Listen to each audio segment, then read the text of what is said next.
Spinning tops have been around for centuries. Not only do kids love to play with them, but adults often find them very interesting too. And it makes a great project for wood turners. We can take an ordinary scrap of wood, or in this case a piece of bacote, which is 2 inches square by 4 inches long, and I can get 2 tops out of this. Now, to do the actual top that I'm going to turn for you, it's out of color ply.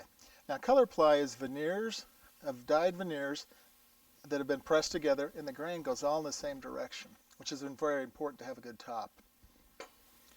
We'll go ahead and mark the centers.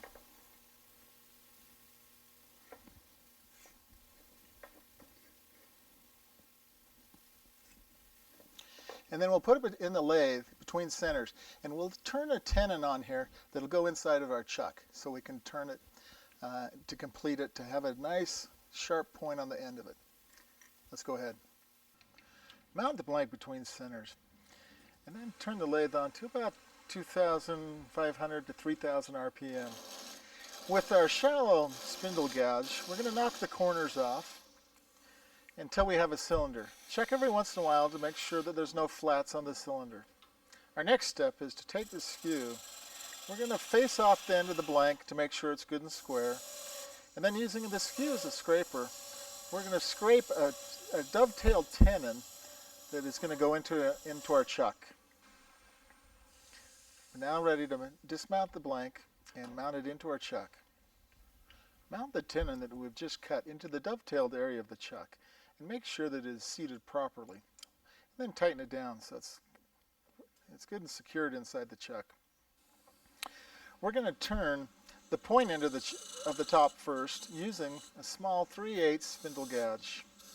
Start on the corner, and each time you make a new cut, it's going to continue down a little farther towards the point. Make sure you have the bevel riding against the wood to produce a nice smooth cut. Make sure that you're going to turn that down so there's a nice sharp point on the end of the top so it'll spin well. Now I'm going to put a couple of detailed grooves in here that add a little bit of extra decoration, and that's just done with the point of the skew. Again, with our 3/8 spindle gouge, we're going to start to work on the face. Now I'm going to make some relief cuts there in order to get a little extra room to work on the face.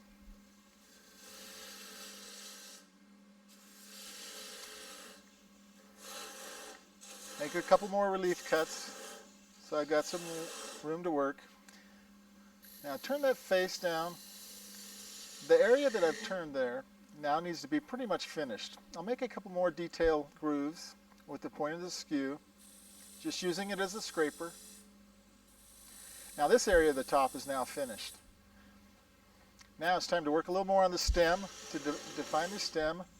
Some more relief cuts, again using bevel riding cuts.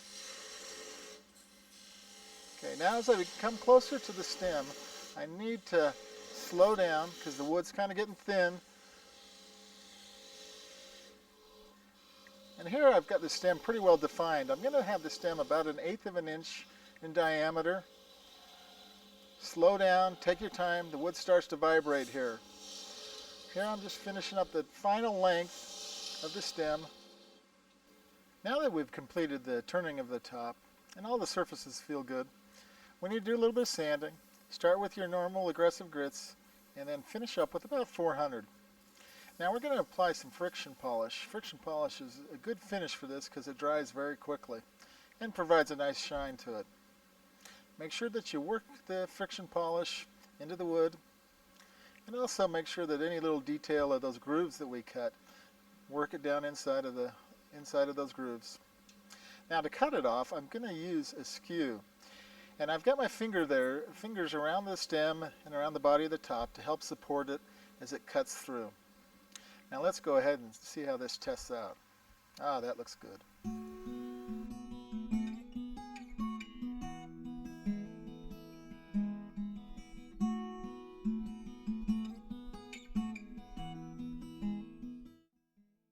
We have not given permission to any individuals or organizations to rent this video out for profit. Any copying, rental, or unauthorized use is strictly prohibited.